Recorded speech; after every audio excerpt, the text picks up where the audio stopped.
Good morning. It's a windy day today with severe gales for a time towards the northwest, some heavy rain here, brighter and drier further east.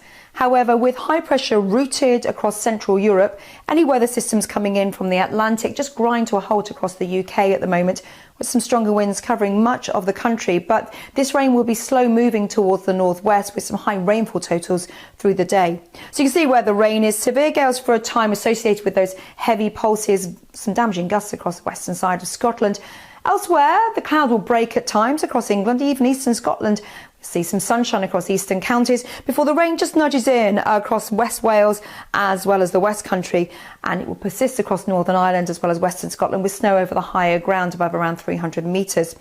Highest temperatures towards the southeast, 12 to 14 degrees Celsius, not feeling too bad if you can escape the wind. Now, through the evening and overnight, this rain nudges across towards northern counties of England. The Midlands seeing certainly some rain for the West Country as well as Wales, extending towards Aberdeenshire.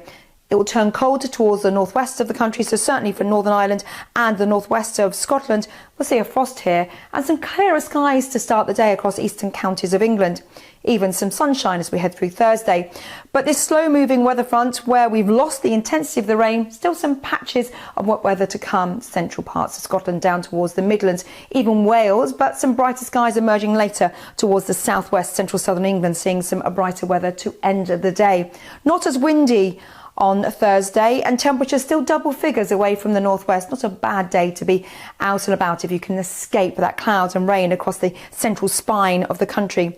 And here's your outlook through the latter part of the week. Turning windy yet again with some rain on Friday, showery bursts of rain with some gales towards the southwest as we head into the weekend. Bye bye for now.